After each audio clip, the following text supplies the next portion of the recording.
Let's.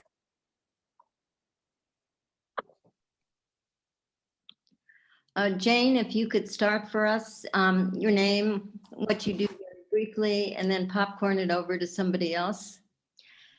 And we'd love to see everybody, if possible.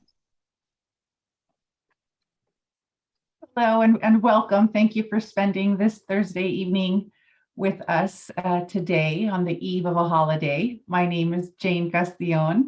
I am the Associate Director of the Disabled Students Program at UC Santa Barbara. And I will go ahead and popcorn over to Christy Ho.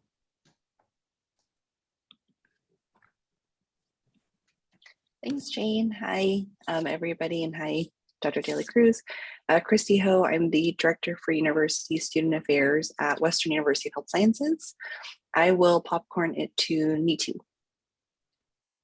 Good evening, everyone. Thank you for being here, Dr. Dela Cruz. My name is Neetu Singh. I am the Research and Development Coordinator at the USC School of Education. And I will popcorn over to Allison. Which one? Oh, Beckman. I'll go first and then I'll put it over. Hi, Dr. Dela Cruz. My name is Allison Beckman, she, her pronouns. I work on special programs and projects with our UCLA Alumni Association, and popping it over to my amazing namesake, Allison McCurdy. Why, that's very, very kind.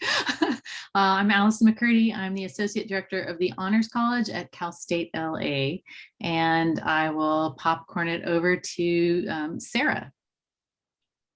Hi, my name is Sarah. I'm one of the large animal clinic managers at the Veterinary Medical Teaching Hospital at UC Davis. Then I'll popcorn it to Jenny. Hi, I'm Jenny Tom. I'm at UCLA in the Institute for Research on Labor and Employment as the Executive Administrative Manager for Abel Valenzuela. I know we've worked together on a couple of projects before. Nice to see you. And I'll popcorn it to Christina. Hi, I'm Christina. I'm the Chair of Psychology at CSUSB at Cal State San Bernardino. And I'll popcorn it over to Laura. Hi, I'll assume this Laura. I'm Laura Burian. I'm the Dean of the Graduate School of Translation, Interpretation, and Language Education at the Middlebury Institute of International Studies at Monterey. And I'll popcorn, please, to Shraddha. Hi, I'm Shraddha Tibrewal. I'm a faculty in the Masters of Social Work program, and I'm also the director for our Faculty Center for Excellence in Teaching and Learning and the coordinator of the online MSW program. And I'll popcorn it to Kate. Hi, I'm Kate Volker. I am just changed my title actually this week to Executive Director of Special Projects and Accreditation at the UC Davis Police Department. And I'll popcorn it over to Marie. Hi, I'm Marie Brooks, and I'm the Director of Finance of Extended Learning in California State University in Northridge. And I'll popcorn over to Sarah. I already went. I haven't gone. I can introduce myself. I'm Jenna Fromquist in the Office of Faculty Development, Diversity, and Engagement at Stanford. I think Estella just joined. I'll send it over to her. Hi, good afternoon, good evening. Sorry, I am late, but I'm Estella Chizik, and I am at San Diego State University, and I'm the Liberal Studies Coordinator here. And I don't know if there are other people, or am I absolutely the last person? Oh, there's other people, yes. I could go. Christy. Sure, hi, I am Christy Corpus. I'm the Director of Development for the UCLA Institute of American Cultures. And I'll popcorn it over to Andrea. Did you have your hand? I thought I saw your hand raised. Yeah, can you guys hear me? Yes. Oh, great. Okay, so I'm Andrea Medina, I'm the Director of Grants and Outreach for the School of Natural Sciences, Mathematics, and Engineering at California State University, Bakersfield. And Sandra. Folks, I'm Sandra Gallardo, and I am the Executive Director of Associated Students at Sacramento State University. Great. Did we miss anybody? Okay. Yeah, I didn't get a chance to go. This is Layla Ricci. I am professor of mild to moderate disabilities and interim chair of the Division of Special Education and Counseling at Cal State LA. So I think I was the last one. Yeah. Okay, terrific. Okay, Anne, the floor is yours. I'm going to let you introduce yourself, and I think they've probably already seen some of your work. Great. Thank you so much, Linda. Good afternoon and evening, everyone. It is such a pleasure to meet you all and to spend the next few hours with you. My name is Dela Cruz, and I am currently serving as the director of the Human Resources and Payroll Operations Center within UCLA's Campus Human Resources. I've been at the university for close to 14 years. I started out my career journey at the Anderson School of Management, where I was the assistant director of the Professional MBA Program's Career Management Center. And then I actually started the program that I met Linda in, wherein I started my doctorate in educational leadership. And then finally I, segued into different roles that we'll talk about, across the university. But really, I think today, so much of what we're going to talk about is, the storytelling that you all will have as you're talking about your career journey. And so, it always starts somewhere. And then sometimes it's a straightforward trajectory. I shared with you where I started at the university and then where you land. Sometimes you take some twists and turns. And so part of what we're going to talk about today is how you're going to position yourself for your next position, role, volunteer opportunity, and then talk about what are some of the ways that we can do that. And I think a lot of what I'm going to share with you today is the information that I used to share when I used to do career training for my executive and fully employed MBA students at the business school. So for this evening, we're going to talk quite a bit about branding. And so it's really going to be important for us to have the fundamental language to talk about that, because I'm going to really ask you to think about how that will impact the way you talk about your story. So part of the storytelling is going to manifest itself through that personal strategic plan that I'm going to introduce you to. Many of you have seen the information that was sent out about the career marketing plan. So hopefully that was an initial thought process for you to engage in, just to at least outline where you've been and where you want to go. We'll talk about how speaking about accomplishments is something that is so important as you continue in your journey. And then I'll just talk a little bit about how we use tools like LinkedIn to create a research space to network. And then also we'll talk about elevator pitches. And that's something where I'm hoping we can have different opportunities for you to practice with one another in a very safe space. And then finally, we'll share some tips and best practices. I think we all have some really great thoughts that we would love to share with one another. And then we'll open up for Q&A. So that's kind of what we have for the agenda. Are there any particular areas that the group would like for me to also make sure that I cover during today's session? This is your session, so I want to make sure that we address any type of, topics that you'd like to discuss today as well. So I'll take a pause and see if anyone has anything. Feel free to, share it. You can speak it out or put it in the chat, whatever works. I'm not hearing anything. And then if you decide that there's something you want to add later, we'll take a look at the chat. So I really want to encourage you to think about what might emerge during our conversation today. Next slide, please. So I think what's really important for us to think about is to start off with, who we are. If we're going to tell a story, we want to be able to start talking about the subject matter that we know best. And ideally, that would be us. And one of the ways that we like to frame and conceptualize that is through identity circles. So, with the different aspects of who we are and our different identity and our diversity dimensions, it's really important to kind of think about what are some of the themes that we think about. So as an example, the 4 circles that I have around my name are roles that I really feel are part of my identity. So, I am a higher ed professional as part of the intersectionality of identity. I self-identify as a cis female Filipinx. I am a caretaker. I'm a wife and a daughter. And then also, in addition to working in higher ed, I teach Zumba. So I think this is really something that you want to think about the whole self. And the circles that I have on the sides are really some of the things that I would consider themes throughout my journey. So I think one of the things that I would challenge you to start thinking about as you map your career journey is to think about what are some of those areas that have become transferable for you that you continue to apply in different ways. So in my roles, I've always done coaching. There's always been some level of career navigation and succession planning. And then so much of the work that I do in every role that I've had focuses on working with diverse stakeholders, networking with people, and then also communicating. So I really would like for you to think about what your identity circle looks like. And, maybe in the future, it's a really good exercise for you to think about as you put together your materials. Next slide.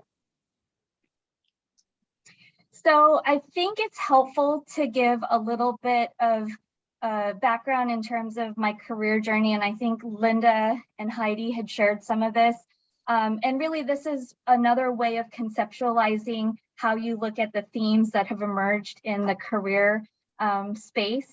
So the way that I have visually put this is to not only put forward the educational degrees that I've had, but I think, so much of the value we bring is enhanced by some of the professional experience that we have. So, I would say that it's helpful to map the different roles that you have. And for me, it has evolved.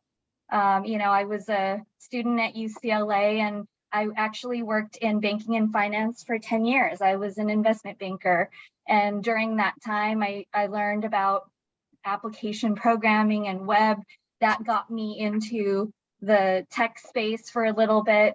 I did a project management certificate at Stanford that just catapulted me into strategic planning and portfolio management. And then I thought that I was going to teach ESL and English at community college. So that's how I landed at Cal State LA. I started out doing a master's in English because I thought I was going to teach composition and rhetoric. I took one class in the School of Education, and I loved education so much that I ended up doing a second master's at Cal State LA in teaching ESL or applied linguistics. And then from there, I had a really great opportunity to audit a class by one of my professors at the time who was teaching an EDD program with Cal State LA in Irvine. And so that was my introduction to even thinking about doctoral programs. And that experience helped me determine that I really wanted to shift back into higher education. So that's how I landed initially at the business school, working with the executive and fully employed MBA programs. While I was there, I became a career coach. And then simultaneously, I was just sharing with Linda, I was doing the executive program at the business school while I was doing the doctoral program in the School of Education. And it's interesting how things work out because the dissertation topic that I worked on, which definitely changed my life a lot, led to my next role. So I was really interested in looking at MBA programs and looking at the pipeline of women who go into MBA programs. And that really led me to the next role I had, where I was initially hired as the Director of Outreach and Diversity Initiatives with the graduate division at UCLA, and then reorgs happened.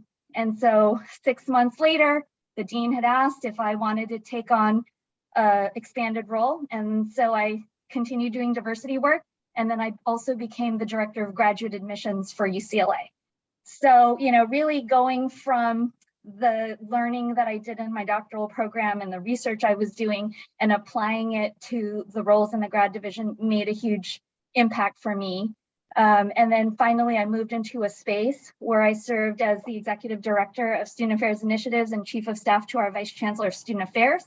Learned a lot in that role, and then found myself leaving UCLA for a very short time to help a startup medical school in Pasadena. So I helped start up the new Kaiser Permanente School of Medicine, hired 15 faculty members, brought in staff, and also helped recruit the new graduate class for the first year.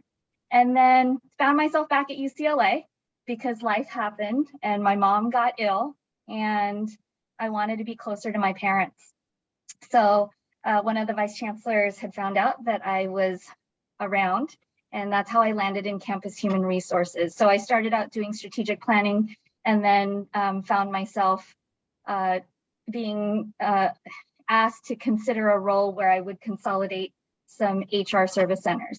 So all that to say, it's really important to document what your career trajectory looks like, what are some of the key learnings and findings that you have, and really honing in on the areas that you love, and then identifying what are also the things that you don't love as much to determine what your next step is going to look like. Next slide. So I'm going to ask the group, and I'm going to ask you to put in the chat. So I'm going to ask a poll. And so typically, I like to ask this of individuals who are considering what their career state looks like. So there's 3 different options. I'll define them. And then once I say go, I'm going to ask the group to go into the chat and put which best describes you. So a career explorer is someone who is open to looking at different functions as well as different, positions. It's something that you are not holding yourself back, but you're keeping, your options open. The career enhancer is somebody who has a pretty good sense of where they want to go, and they want to move along a career ladder towards advancement or promotion. And then a career changer is somebody who is considering and interested in doing some kind of a change. And typically the change includes a change in function and or a change in position. And then there's the 4th option, which is not sure. I could be in any space. So I'm going to ask you to take about 15 seconds to pick what comes to mind and enter it into the chat. Let's see what the group comes up with.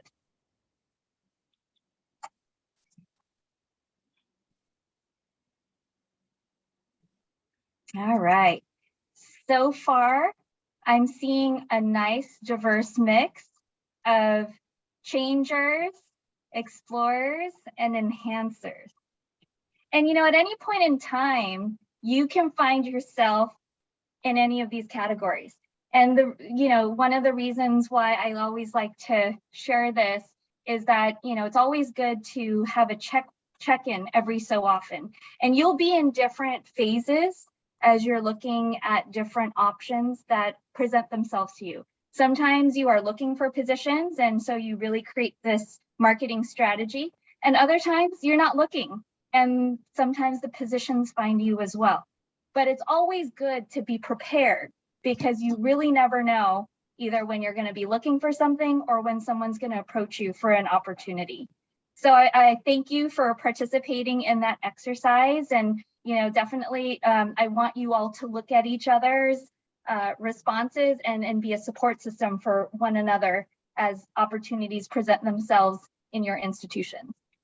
Next slide, please. So I'm going to ask you all to take maybe 30 seconds and you see 4 different logos. I want you to think of one adjective or descriptor for each logo. So I'm going to go ahead and just kind of give you a few seconds. Don't overthink it. Whatever comes to mind first is always a good one. So I'll give you about 20 seconds, starting now.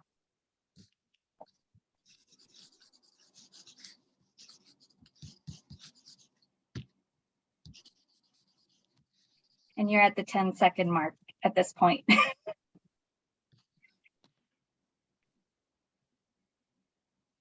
Okay, so it sounds like we're at time. So I just wanted to see what are some of the descriptors that you came up with for the different company logos. So let's start off with the Target logo. Would anybody like to share what are some adjectives or descriptors they have for Target?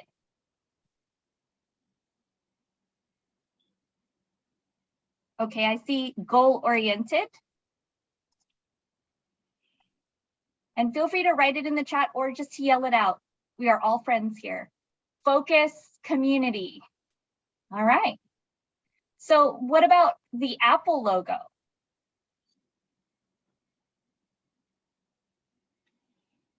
Okay, hip, innovative, cutting edge, cool, tech. Okay, innovative, modern. Okay, great. How about the Starbucks logo? What comes to mind for that? Warm and coffee, absolutely. Those are definitely things. And coffee everywhere. There's so many. Okay, run-of-the-mill, fair employer. Okay, and then the final one is the Disney logo. What comes to mind when you see the Disney logo? Happy, joy, play, happy, fun. Wow, wonderful, childhood. So you're probably wondering why I asked you to do this. And part of the reason why I have you doing this is that first impressions can mean a lot. And when we think about first impressions, we think about branding. So I really want to challenge you to think about what is the brand that you want to put forth when you are looking at potential opportunities that you're looking at. And you know, the branding descriptors that you provided are not just adjectives, they're, you know, experiences, they're impressions of what we think of. And, you know, we really want to challenge you to think about how do you want people to view you and what would your brand look like? Next slide. So typically in job search, there's a couple different aspects and steps to job search. Usually it starts off with self-assessment. A lot of times people will start thinking about not only what they like and don't like, but really learning more about themselves. So, you know, some of you may have done some self-assessment work, whether you've done the Myers-Briggs or the Keirsey, you might have done a 360. This is really helpful in terms of giving you insight in terms of some of the fit areas that could be possibilities. And then the research piece is really important because it gives you a sense of, you know, what are some potential. And later on in the conversation, we'll talk about how we use LinkedIn for that. The resumes and cover letters are part of the package. So when you're thinking about branding, you know, everything is part of your brand, and the resume and cover letters are only a few items that are part of who you will present yourself as. And that networking piece and the interviewing piece is the people side. So for you to really put your best foot forward, you'll have to know yourself really well and have your story prepared. And then finally, I never underestimate the negotiation and acceptance piece. You are your best advocate, but at the same time, you know, there's also work to be done to negotiate the best positioning for you for the positions that you're looking for. Next slide. So marketing. So a lot of times there's this question about what does marketing yourself look like? And, you know, having been in admissions, I kind of liken admissions to career planning. So there's a concept of the various marketing P's that companies look to do when they're ready to launch a new product or offering. So they typically have to have some kind of a product or positioning of that offering. There's usually a place that they want to introduce that product or service. Packaging is all the pieces that tell the story of that. Promotion is the way to get the word out about a particular offering. And then price is something that, you know, is some attributed value to what is provided. And then ultimately, there is a plan for everything. So in terms of career planning, it's really important to think about that career trajectory that I showed you. And to make it a little bit more familiar, I kind of put it in the framework of admissions and applying to programs. So really, I think all these components have set similar alignments to think about, and then we'll delve a little bit more into these different items. But think about everything holistically. All these different pieces that we talk about are only one piece to the puzzle, and you really want to make sure that the messaging that you put about your brand aligns and complements one another. Next slide. So, this is an item that I would encourage you to do at some point in the future. And essentially, there is no one path to get to where you could go. But I really do suggest that you think about some self-assessment tools to help you determine what are some areas of interest, what are some of the attributes that you look for in a workplace, what are some strengths you have, and all of these pieces together will help you create that set of marketing materials, your resume, your cover letter, your preparation for interview, to talk about the responses during, say, an interview or during a town hall if you are some of the finalists for some particular roles. So that is one of the suggestions I have for you, and just want to say there is no one path to get to where you need to go. Sometimes you'll do a couple laterals to get promoted. Sometimes you'll get promoted. It just could look different. Next slide. So I want to not only challenge you to think about what your brand is, I want you to think about if you were the owner of a company, what would you say about yourself in creating your brand? And typically what companies like to do is to create strategic plans. And I'm going to apply this to a personal, professional strategic plan. So I tend to look at it from 3 phases. So the first phase is current state assessment. So, as you're thinking about how you're going to position yourself, this is a lot of the pieces that you want to gather up front. So, what do others think about you? How does leadership view you? Who is in the market that is competitive in the space that you want to enter? What are some of the industry trends in terms of transferable skills or value propositions people are looking for? And then what is the current situation of the space that you want to enter? So that's phase 1. Phase 2 is really more of the process of starting to create that value proposition. So we talk about strategic direction, implementation, and action planning. So really at the heart of this phase, you're asking yourself for what are the opportunities, challenges, or problems that you can address. This is the why, the value proposition. And then finally, the phase 3 is really the implementation of what you came up with. So it's a combination of articulating what that value proposition looks like, what that will conceptually look like from a career and marketing perspective. And then also, I can't stress the importance of monitoring and metrics. It's always good to get a sense of, where you are at a given point, and to really get a sense of, how frequently do you feel like you have to reinvent yourself professionally? So, I think it's always really helpful to get a sense of, what does that refreshing professionally look like? Next slide. So I have this schematic of a career progression plan, and it's already another iteration of what we've talked about. The key piece that's really important that leads to the end result is really that purpose or intention that leads to your story. So you have to do the pre-work of learning about yourself and building your network, but really the piece that you want to have is being able to tell your story and then to also identify what drives you. And so it's kind of like, I liken it to when you're writing that admissions essay, and it's the answer of why are you interested in the program, what prepares you and positions you for the program, what are you going to do with the result from the program. So it's a very similar type of conversation when you're talking about your career progression. You want to hit some of those marks. So I'm going to pause and see if there are questions so far. I know I covered a lot.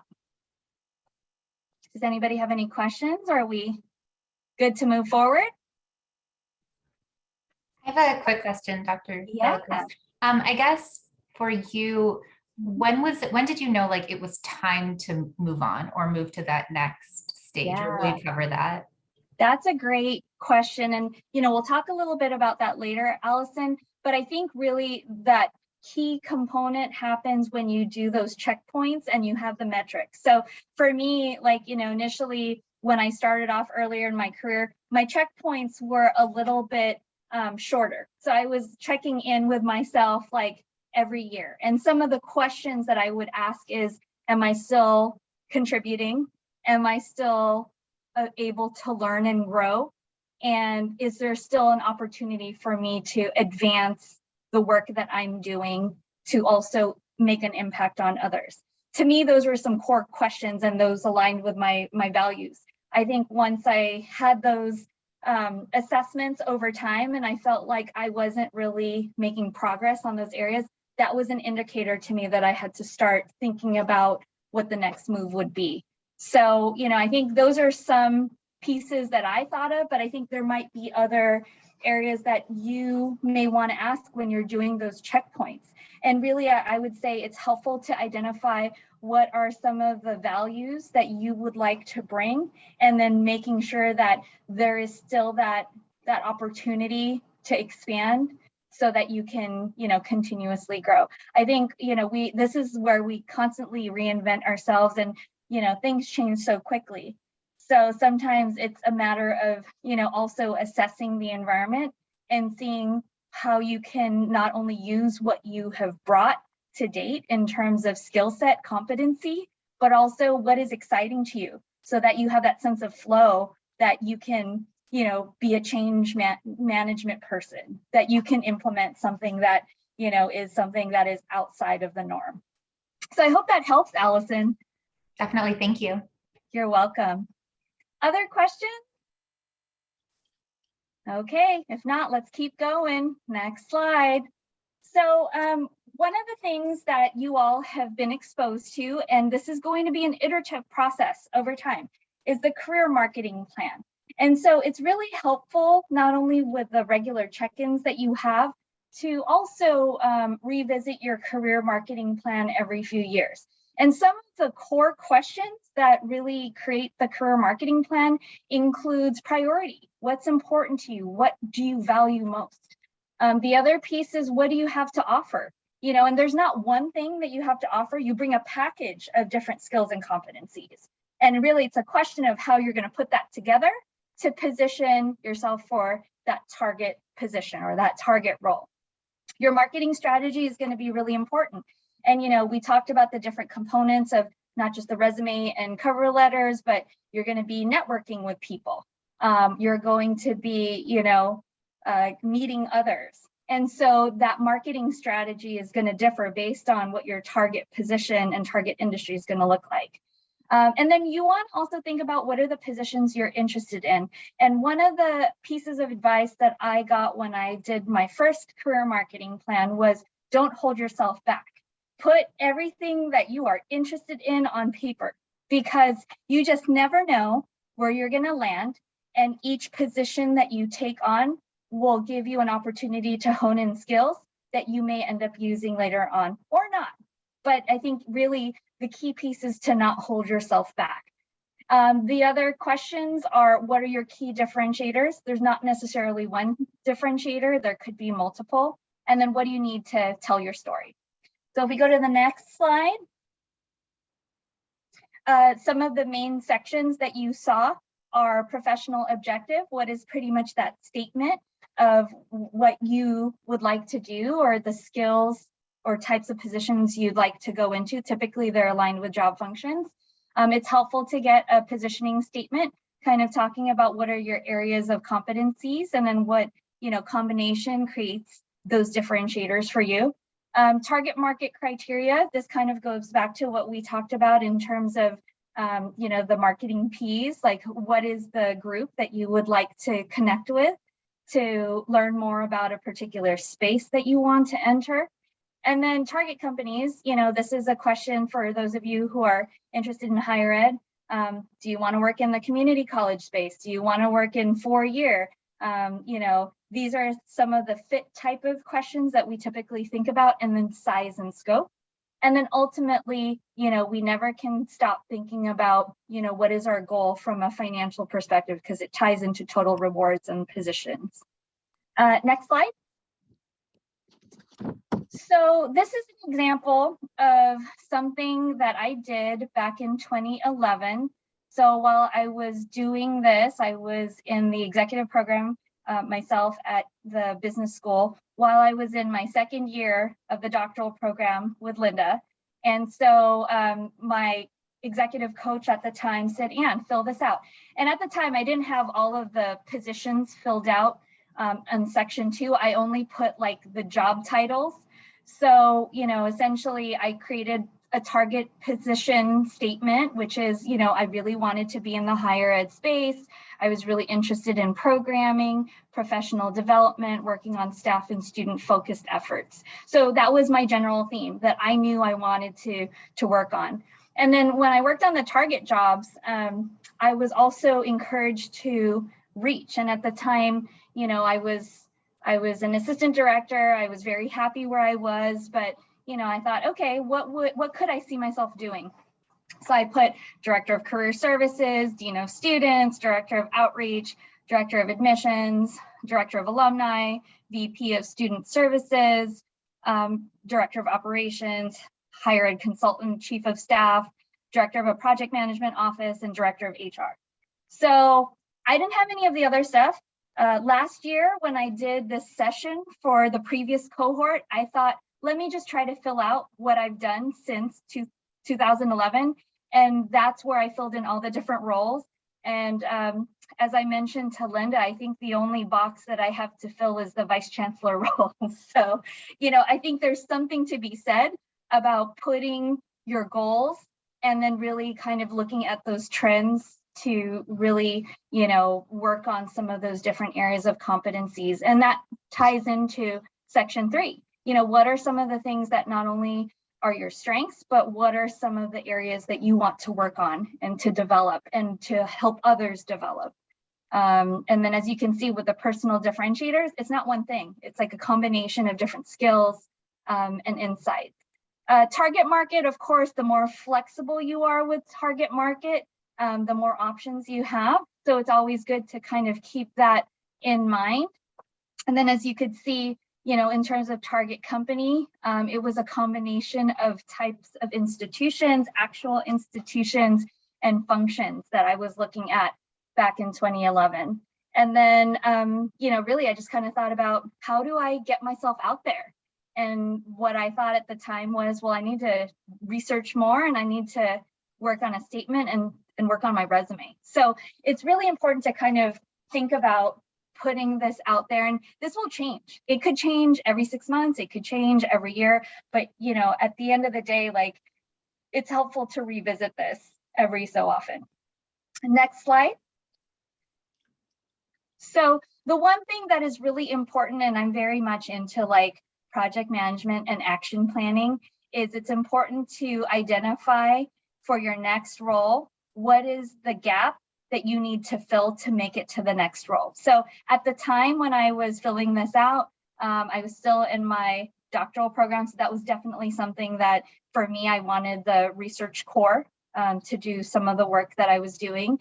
And then also, you know, at the time I also was thinking, oh, I'd like to do some, you know, presentations. So I put some classes that I wanted to take in terms of speaking and presentation skills. So, you know, really, I think there's an accountability component that's tied to the career coaching aspect of what you put together in your career marketing plan. Next slide. So, you know, ultimately, I always get the question of like, how do you know it's the right place for you? And so oftentimes I like to think about fit in 3 dimensions. So you think about the skills that you bring to the table. These are typically your strengths. But you also want to consider what are some of those opportunity areas or gaps. What are the areas where you can still grow and learn? The other piece to consider is for interest and motivation. What drives you? What are you so excited about? And is this position going to give you an opportunity to dabble in that, to really innovate? And then the third piece is culture and fit. Is the space that you're considering going to allow you to be yourself? And so, if we think about it from an equity, diversity, inclusion, and belonging perspective, is the space going to allow you to be who you are and then embrace that and celebrate that and utilize that to create a community space that is going to be positive and productive? So at the end of the day, where all of these things intersect is your ideal space for a position and a culture that you would fit in best. Next slide. So when we think about strengths and how you're going to talk about strengths, it's really important to think about the value proposition.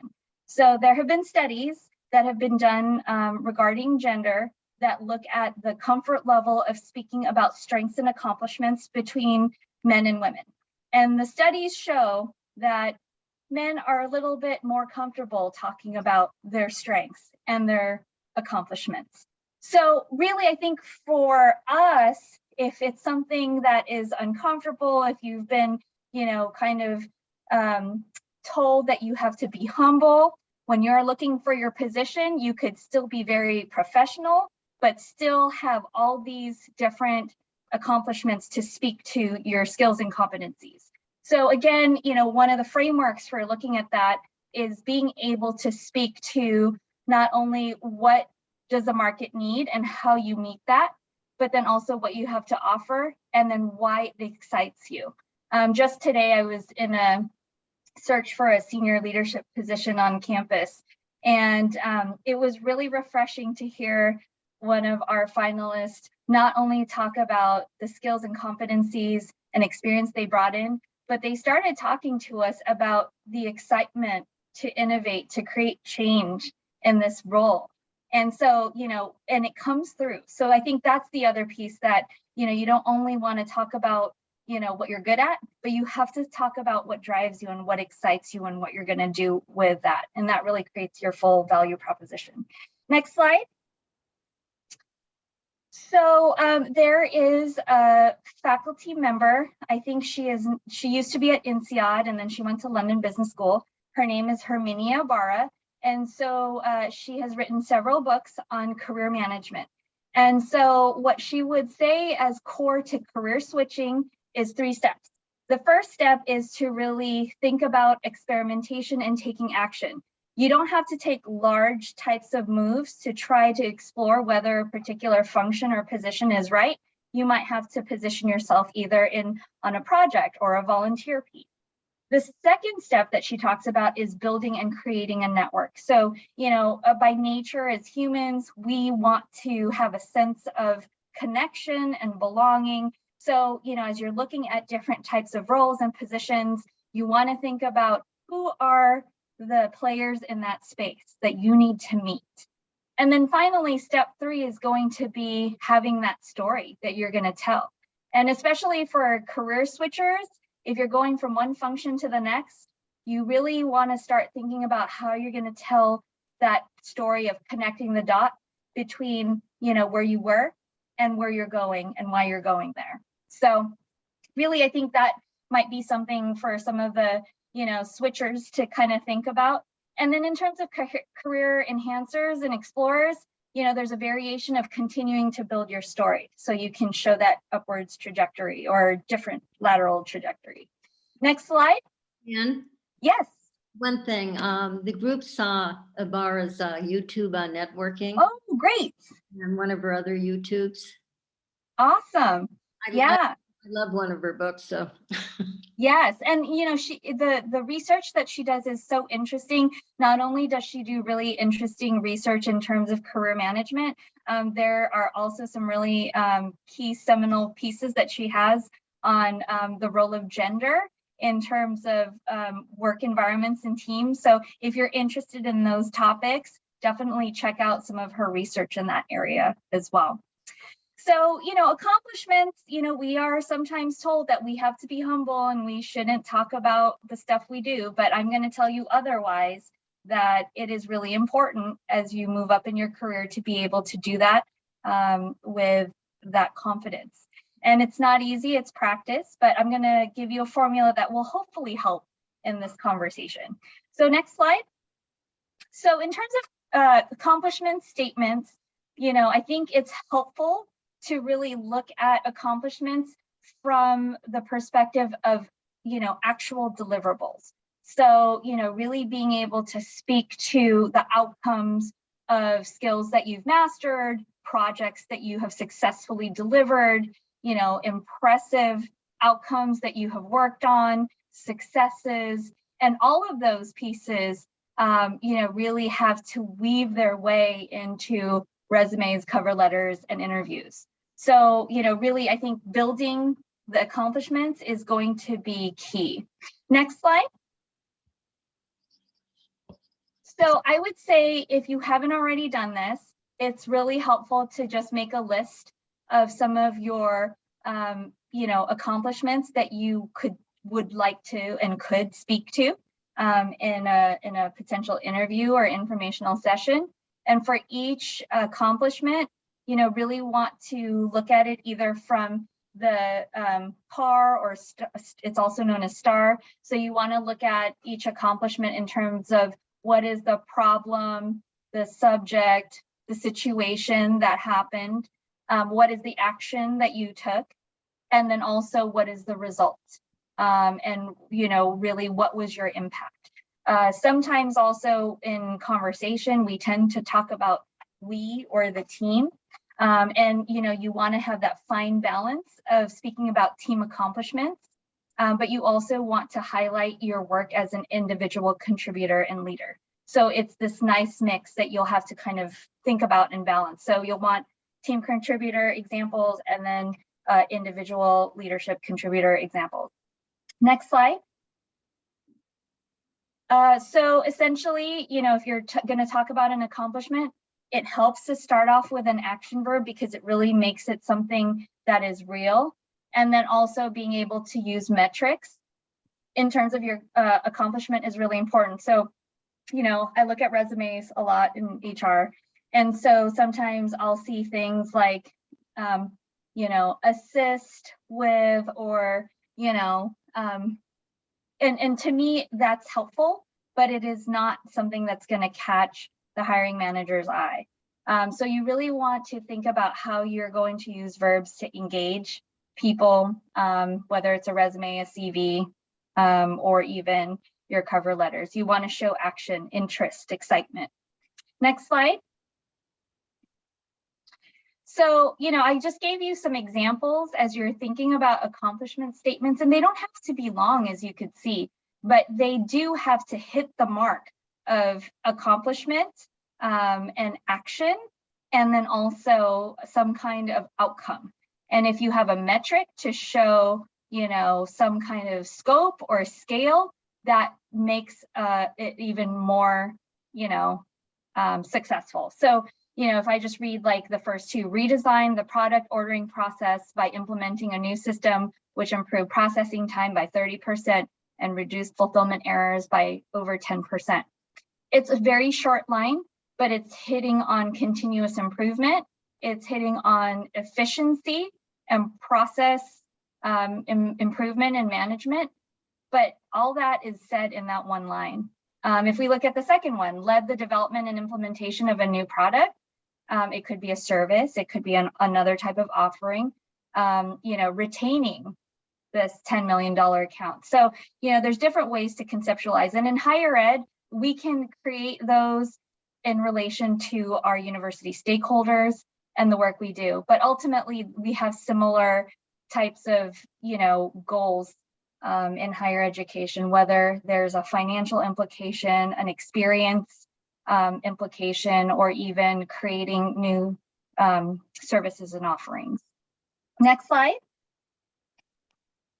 So, at the end of the day, it's really important to not only know yourself, but the outside circle is what a lot of times, there is a struggle to do, which is communicating your strengths. It's great to be able to have the materials, But I think part of it is really using all those materials to start networking, to talk to people, to put yourself out there, you know, and to look at positions that maybe are things that you didn't previously look at before. Next slide. Can I ask a question? Yes, absolutely. Speaking of the resume, I love these accomplishment statements. It's a great way, and I love that there's a formula for it. But I also know that there's on a structural level, like a difference between an academic CV and an administrative resume. And I also know that, like, I'm going to ask a very pragmatic question right now, which is, I think I'm going to have an opportunity really soon. I need help doing this. I've heard that you can pay people to help you do this. Is this something you'd advise, or has anyone used this type of service? And is there anyone who wants to give me a name? Yeah, that's a really good question, Allison. And so, you know, I would say that, you know, there's definitely some opportunities. What I would say before you consult with somebody and you pay somebody is use your current network of friends, colleagues, people you know. And I would literally run like either your resume or your CV with that person. My thought is everybody should always have, and especially if you've done, you know, academic work and, you know, have done publications, you should always have both a resume and a CV, always, because you never know what type of position it will pop up, whether it is, you know, an academic position or maybe some kind of like staff leadership position. So always have two. What I would say is, you know, definitely have some of your network colleagues look at it first before you decide to go and meet with, you know, a consultant. You can certainly do it. If you are working with an executive recruiter for something that might be a higher level position, oftentimes they will actually give you that advice for free. So, you know, depending on the type of role, that might be something that might be available. And then I would say a lot of different organizations offer, you know, some recommendations for career coaches that might help. So, you know, I think about, you know, alumni associations have typically some recommended career coaches that work with their population. And so that might be, you know, one source to identify certain people. And then, you know, if you're friends with folks in the Career Center at your institutions, I would say that is always a good option. If you know somebody who works in the Career Center, you know, and you're comfortable sharing that information. So I think, Allison, ultimately, you know, it is an option, but it's not the only option. You have a lot in your network that I think you can use. And then, you know, if you still feel like there's something that is still to be desired, then you can certainly go and, you know, seek that outside piece, but expend all of your internal networks and resources first. Thank you. It's a time crunch issue more than yeah. anything else. Well, if it's a time crunch thing, then I say maybe you might be in that position where you might want to consult with somebody. And, you know, I think there's several executive coaches out there who could do that like very quickly for you on a potentially an hourly basis. But if you have time for maybe future opportunities, I would definitely look at different options. Does that help, Allison? Yeah, okay. Thank you. You're welcome. And do you know any people who do that kind of thing? I do, and I can send a list, Linda, to you that you can circulate to the group. Okay, terrific. Awesome. Any other questions before I keep going? I just want to ask a question about the fit in the 3-dimension. Yes. So I manage 3 union environments. And so in my review, my manager told me, like, whatever motivates me to come to work every day doesn't mean that that's why my staff is motivated. Yes, so how correct. do you like manage people that are there because they have 5 years left and they're going, you know what I mean? Like it's a different. Yes, that's a really good question, Sarah. And I think a lot of it is not only the self-assessment that happens with you, but also I think there has to be that level of self-assessment and conversation that happens with team members, right? And so, you know, as an example, performance management time typically happens on an annual basis. And what I typically like to recommend to a lot of my departments that I work with is, almost having staff, if they're willing to do it, to conduct almost a self-appraisal. So talking about what their accomplishments have been over the last year, because you'll get a sense for, the efforts that they feel best about and what, makes them proud in terms of accomplishments. I also like to ask a question about professional development. What are some of the skills and competencies that you want to develop over the next year? And then have you explored any type of offerings that could support that? And then the third question that I typically ask is about goals for the next year. What are some of the goals that you have for the next fiscal year if you're doing performance management on a fiscal year basis? And so I think even just asking those three questions as part of the regular dialogue that you have, and with performance management, you want to have that ongoing discussion, not just before you do the performance review. You want to have it like along the way. Really, I think will give you a better sense of what people are excited about. And some people may truly be on the countdown because they want to get vested and retire, but others might start off with that conversation, but then when they start talking to you about the accomplishments or the areas of professional development, and you sense that there's this spark when they talk to you about it, then that's a hint at some of the motivational areas that you can then use to help them grow. So whether it's identifying work experiences or projects to help them grow, or if there's some additional learning opportunities, then you can kind of complement them and help with that process. So it's not always easy though. Some people are easier to read than others. And for those that are not willing to share that with you, sometimes it's a couple conversations of probing to get a sense of, really, what they're motivated by. When I have acquired new teams, I literally meet with them and I say, what drives you? What motivates you? And just even that question, A, they're shocked that you actually asked because you care and you want to know.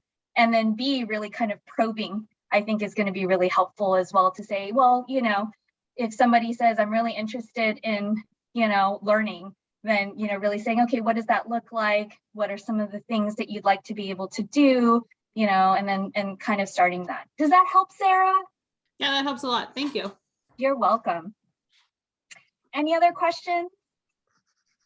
Okay, so ultimately you keep seeing similar slides, and I'm doing this on purpose because, all of these different pieces fit together.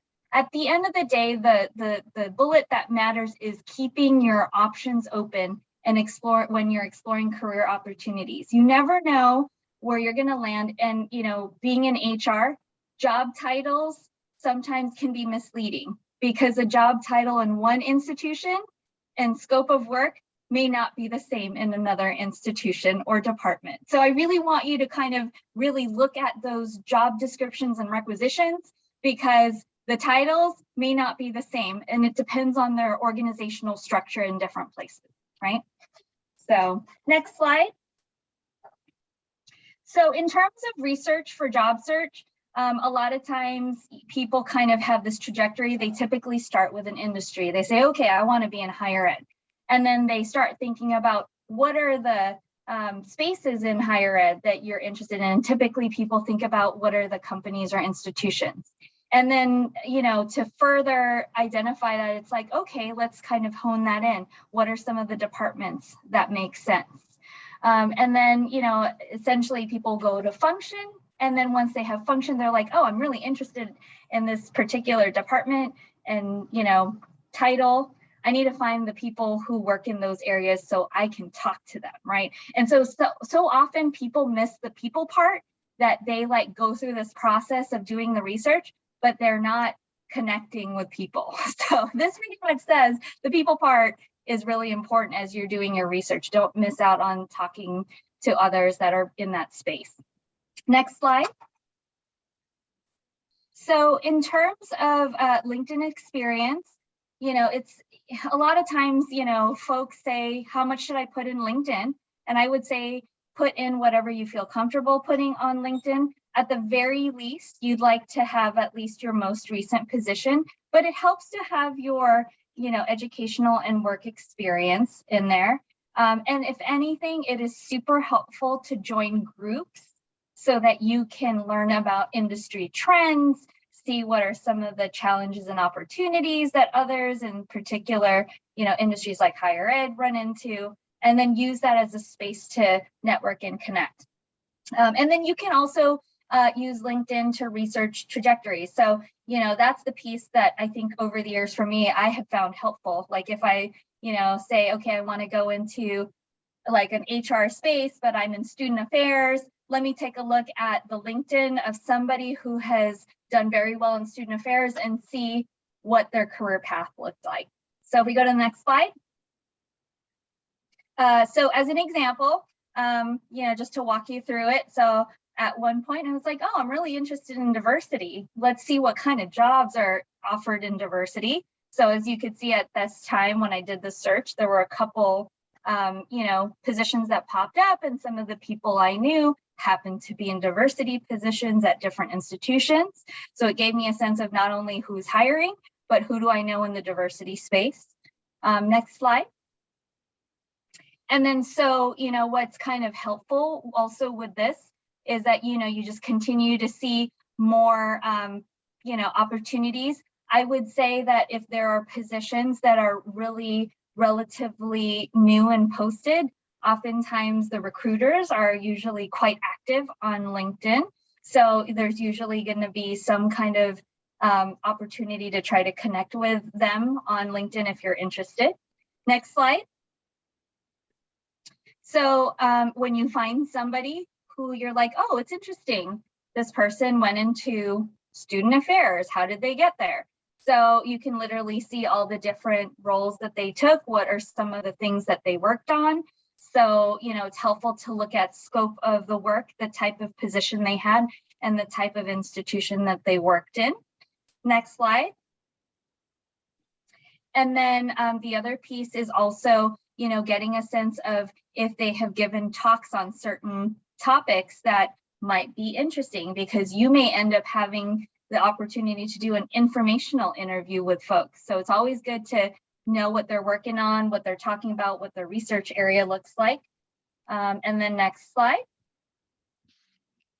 And then essentially, being able to see also not just work experience and career trajectory, but what are some of the professional development opportunities they engage in? Did they do particular certifications? Did they take a class somewhere that they engage in? Did they go to conferences that you might want to be part of? These are some of the different areas that you want to look at in terms of professional development broadly.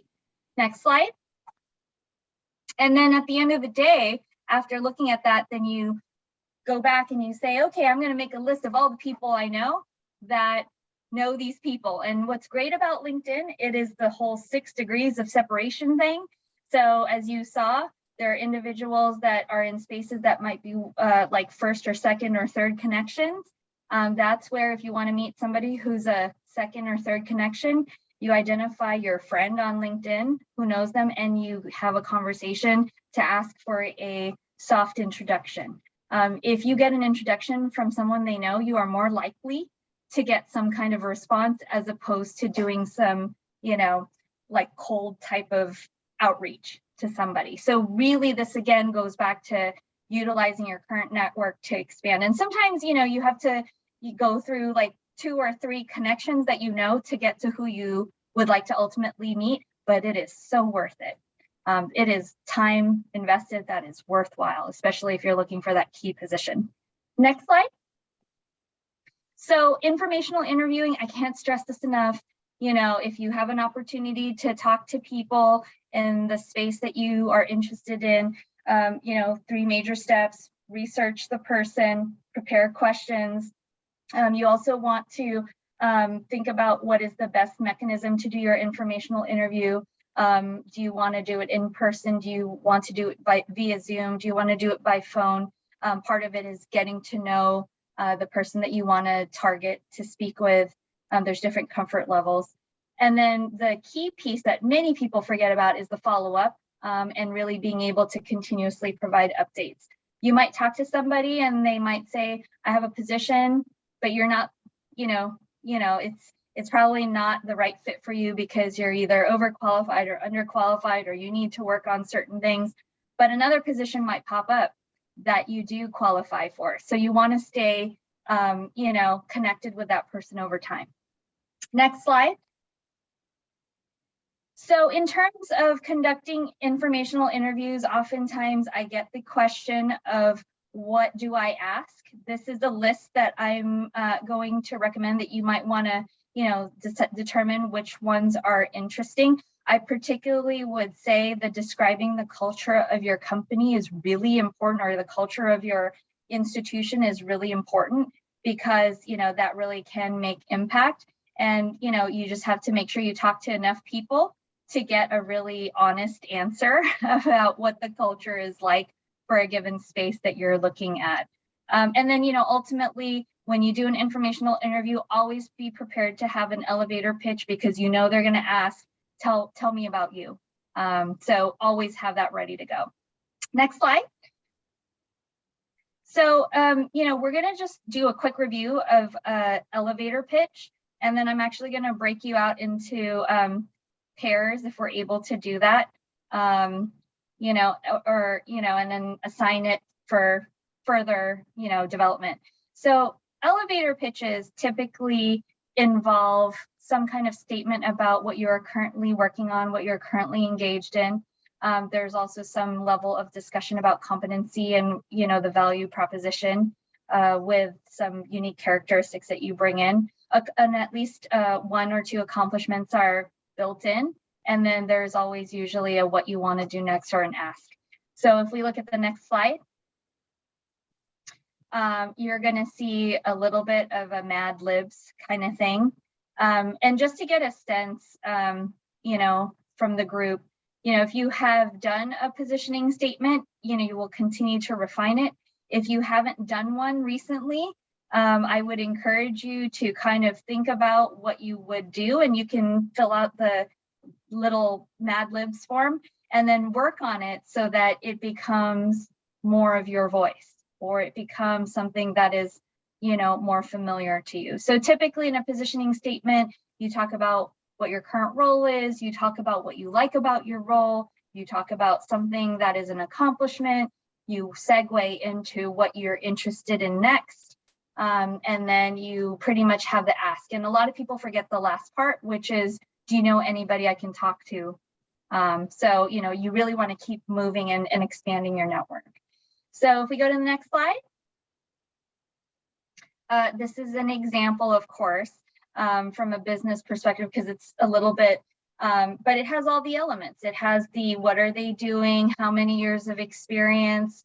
What they have done in terms of an accomplishment. And then from a career changer perspective, it is the ask of what I'm looking now for work in this different industry. And then ultimately what's missing here is the, do you know anybody I can talk to about this role? And then also, this is also missing the introduction. So don't forget to mention your name as well when you introduce people. So I think these are some samples that you really want to play with. Next slide. So I don't know, Heidi and Linda, if we have time, but or we can assign this as a an assignment for the future. But I think this is a worthwhile exercise. So I don't know, Linda, if in the future the group has an opportunity, they can maybe work on this, and then later on they can share their elevator pitches with each other, or if they've already done this. And I think they have time now. I think you do? Okay. If we put them in groups of 3. Yes, let's do it. So I will look to Heidi to help. And then so maybe we'll, give you, what do you think, Linda, like 5 minutes, have the group kind of just go through the elevator pitch with each other just to like see how it feels? Well, maybe with 3 people, you might want 7 or 8 minutes. Okay, sounds good.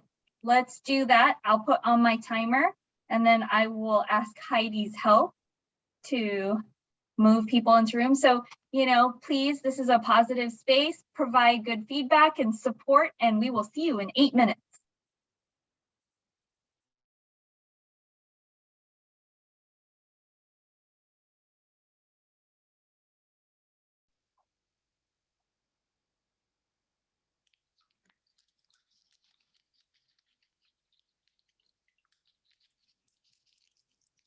You're muted. Somebody's muted. Dr. Dela Cruz, you're muted. Okay, welcome back. I think we might have most people in the room, Heidi. Yes, everyone is back in the main Oh, room. Yeah. Everyone is back. Wonderful. Well, thank you so much for participating in that. So I'm going to ask you just really briefly as a check-in in the chat. So if I ask you, did you find this exercise of sharing your positioning statement easy, difficult, or neutral? So if you can just put it in the chat.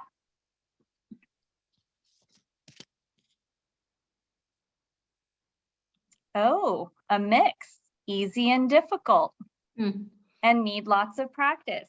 So that is definitely very true. So this is just one of the many times that you get to do it and you get to reinvent yourself. What I recommend is not just practicing with people, but then we all have cell phones these days. So try to record yourself to see how you present your positioning statement. The other thing is sometimes I like to challenge folks in terms of timing to keep it succinct. You could leave a voicemail, and if the voicemail cuts you off, it might be too long. So then you can refine it a little bit.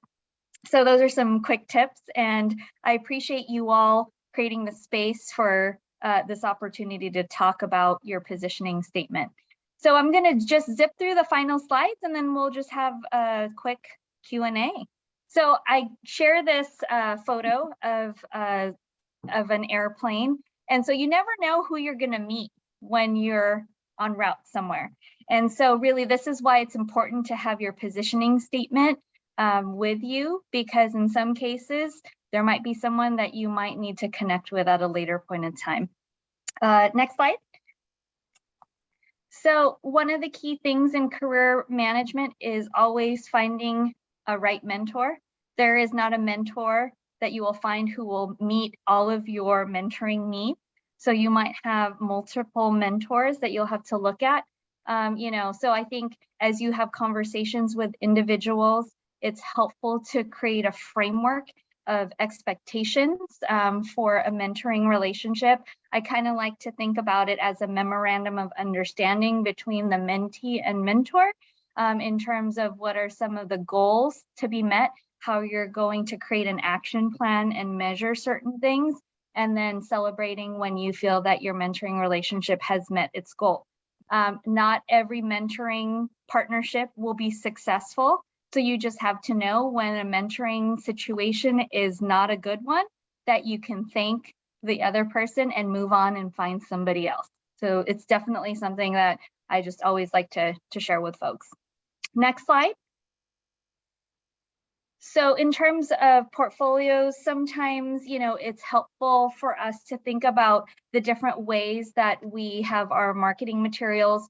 So, you have sometimes your LinkedIn profile, depending on the role that you're in. Sometimes you have a short bio of yourself on a website for one of your departments, and then you have your customary resume, cover letter, CV that you might have to prepare. But regardless, all of these different pieces should have some kind of connection and align with one another.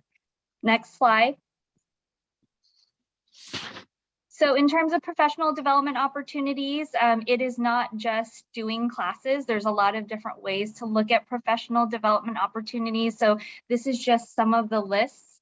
I can't stress enough the importance of committee work group involvement, because that is a really great way to meet a diverse set of stakeholders. And you're also working on a project where people can see you perform and actually have some type of an outcome. And then the other two pieces that I want to point out in the list are the professional organizations and the conferences and symposia. Not only is a great way to meet other colleagues in a particular space, but you get to stay up and, up on the trends that are happening in a particular field. So, I know that sometimes we get really busy, but it's really important for us to build that in. Next slide. So, this was a question we got earlier. So when do you transition? I think everybody has their individual questions that is helpful to put together. But, some of the key things you want to think about is, does the position still align with your personal and professional goals? Whether you are still contributing and are you still growing? And then, sometimes the position may be something that you have outgrown, but you still want to stay in the department. So really looking at what are the other opportunities in the department that you might be able to look for. And I think, that's something that sometimes we may not explore fully. Next slide. So in terms of opportunities for transition, we think about typically things in terms of the job function and or the role and or the department. So let's say that you wanted to stay in your current organization. There's two ways to do it. So you could essentially go about it by switching, function and role at the same time, which is, quite the feat because you're learning a new or applying a new function while you're in a different space. And so it's doable. It just is going to be a little bit more work.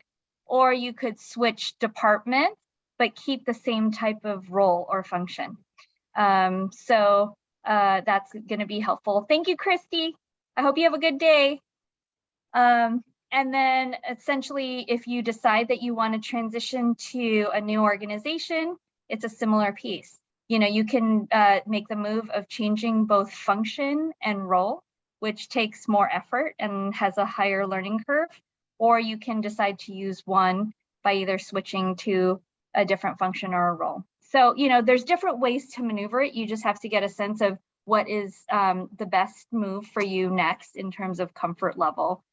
So definitely, I always talk about total rewards from an HR perspective. You also want to think about, as you make moves, what that might mean in terms of your years of service and different considerations like, pension plans, retirement plans, etc. Next slide.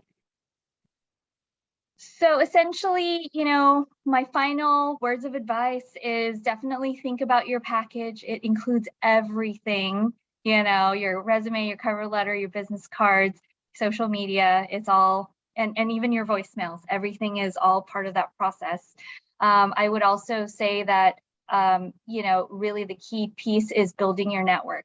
It's really, time consuming in some cases, but it is so worth it to continue to meet different people. And you never know how you're going to interact with folks. I was just telling Linda during, our breakout session that I remember being in a leadership program and I was in this room and it was great to walk in and I had several female deans say, Anne, don't sit on the outskirts, come and sit at the main table. And then we started having conversations about ideas to engage different stakeholders for certain conversations about diversity.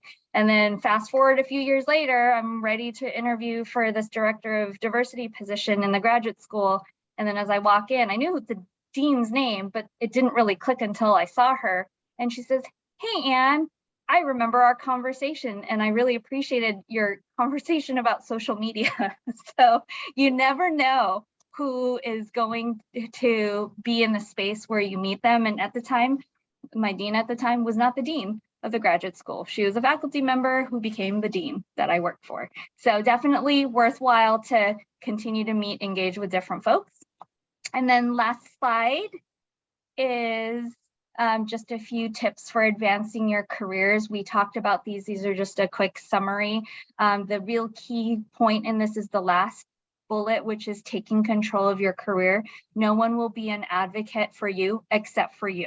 So really, it is definitely something where, this is an opportunity for you to really create your story, to position yourself for what comes next. And, don't be afraid to ask for support. I think, there is always a sense that we are, having an opportunity to, impose on other people. Don't have that hold you back. Ask people. And if people can't do it, they'll tell you. But I think there's ultimately value in really being able to seek out that assistance community. And in general, you'll find that people are generally really helpful. And then the last slide is, we're not going to watch it today, but it's one of my favorite Herminia Barra videos. And she talks about reinventing yourself as a leader. So, if you get a chance, definitely take a look at that. And I hope this has been a helpful conversation. And that's it. That's the slide deck. So if we have any questions or if we want to talk about anything, happy to engage. It's a lot of information that we talked about today. I'm going to look in this slide. So I don't know if any of you have any questions. I think, you know, definitely take a look at the material. I hope you work on your career marketing plan. You know, this is an iterative process. You know, feel free to also to keep an accountability buddy. So, you know, once you have that, share it with someone that you trust. You know, we talk about this a lot, and in the context of positioning and branding, you know, you want to have a set of support or board of directors. You've heard some of these different variations. It's really important for your career to have those key individuals that you depend on to, you know, throw some ideas and bounce some ideas off of them, get feedback. So I really do hope that, you know, some of this information will help you in that process. And then if you have any questions, let me know. And I think I'm going to see the group again for another fun discussion twice. I'll see you twice for another few discussions. The next one is probably not as riveting. I think it's budgets. So we'll try to make budgets as exciting as we can make it. So, but I think it'll be really relevant, you know. And then I know we have some budget colleagues who can definitely help me make this a more fun conversation. And then we have another session. Yeah, the third session is navigating the overt and covert university. Now that's fun. Oh yeah, that one is definitely, there's a lot of different facets to it. So I'm looking forward to that as well. Great. But thank you, Linda, for having me, and thank you everyone for spending some time with me. I hope you have a good rest. It's always so wonderful to see everybody. So have a great evening, and then I will see you all not too long in our next session. Have a great evening. Thank you. Bye. Bye. Okay, I think we need to get up and run around. So please come back at 7:55. So just turn off your microphones and your video, and I'll see you at 7:55.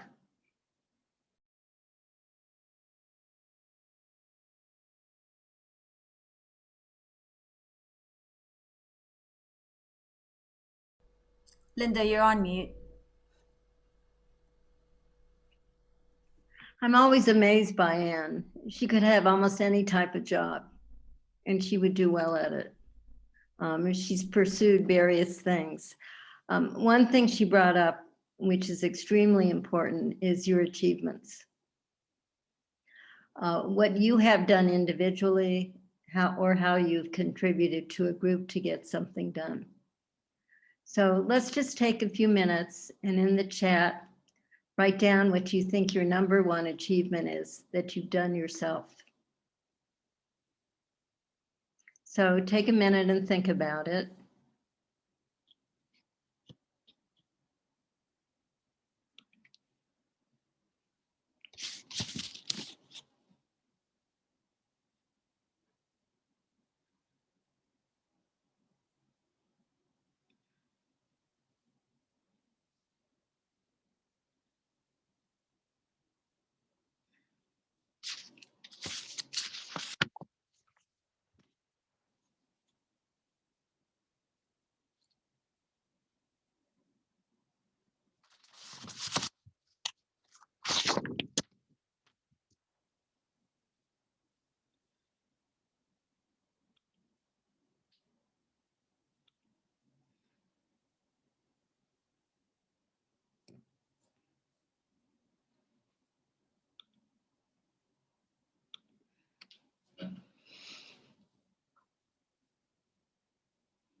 Okay, terrific. Let's see. Created a mechanism for faculty to share their strengths and weaknesses in working with LS students, i.e. building community. Creating an efficient and positive work environment, which is really essential. Served as a project manager for the UCLA Centennial Celebration Initiative, UCLA Our Stories, Our Impact, a collaboration with ethnic studies and a traveling art exhibit. Developed a peer mentoring program in our Office of Student Research. Led a $10 million organization, 55 full-time and 200 part-time employees through the worst of COVID-19 pandemic, continuing in-person services to Sacramento State students, including a full-service food pantry, childcare, student shop, Peak Adventures, and aquatic center. Wow, that is amazing. Creating order out of chaos in a number of situations. Okay, we'd love to hear examples of it when you do it in the future, talk about it in the future. Ninja at logistics. In the absence of an attorney, ADA compliance officer resolved 30 formal grievances and 40 complaints related to access that resulted from poor design by senior administration. Changed admissions processes and reviewer criteria to promote diversity and inclusion in the Honors College. Wow, so you've all done really terrific things, but you have to make sure that others know about it. Created a safety file, training manuals, all online, that is geared to student employees, staff, and faculty working in the large animal clinic. And that must be really helpful. Anyone else?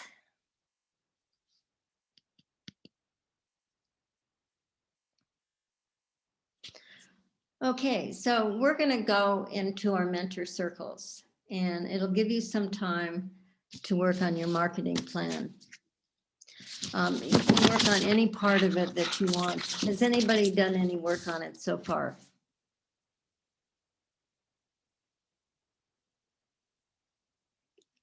Okay, you can, just pick the part you want to work on it. You may want to work on the same parts together so you can discuss it as you go along.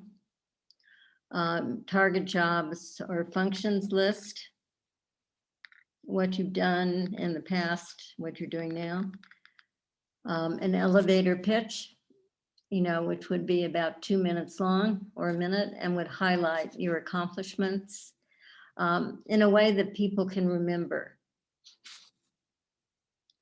Your personal differentiators, the target market, where do you want to work in the future?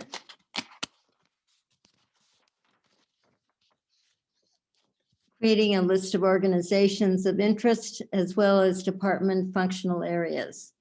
So what are some other organizations you might want to work for or different departments? So maybe you work with alumni now, but you want to work in human resources.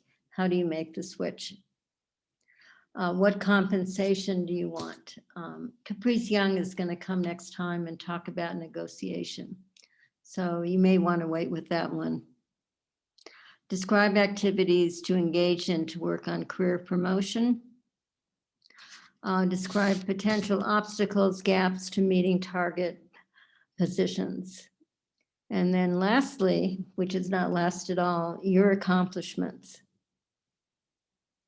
So think about it in two ways, what you did individually and what you did as part of a group. Okay, and if you have time, what would you talk about with the career coach? So pick any part of it that you want. I've sent it to you by email, so you should have it. Any questions? Okay, let's go into our mentor circles then.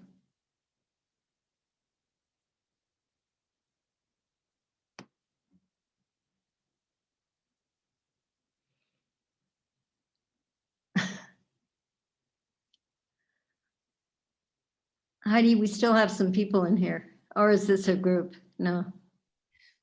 No, Heidi, can I be back with the professors, with the Cal State LA folks? Sure. What group would that be? Estelle Chiswick is in it. Okay, that's group 2. Okay. Do you want to be in one of the rooms, Linda? Going to group 2. Okay.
Yeah, put me in another one.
Heidi,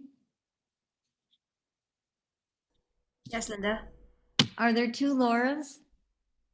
Are there 2 Lauras? There's Laura Borean and Laura Yeager. Oh, Laura had to leave. Oh, Laura's not here. Yeah.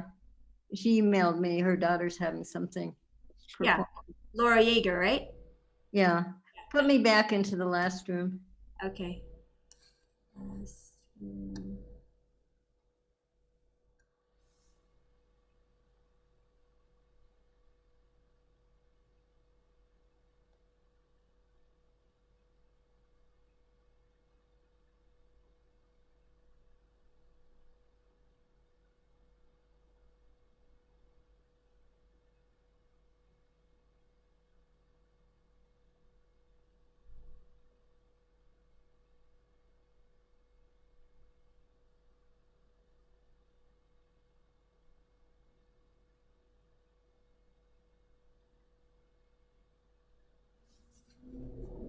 Linda, I thought you wanted to be in the last room.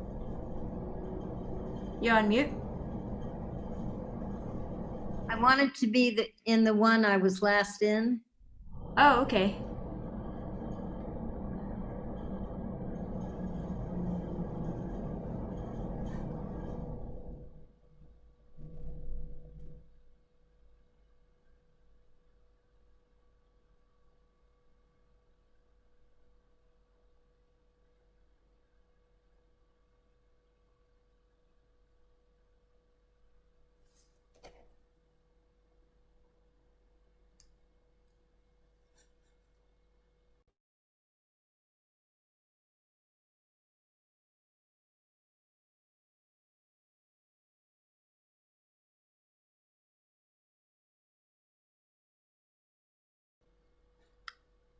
Okay, do you want to go into a different room? That wasn't the one either. There's one with only 3 people in it. Oh, okay. And it's the one Laura Yeager was in. Okay.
Okay, Linda, I'm gonna close the breakout rooms. Yeah, that's fine. That's why I came back.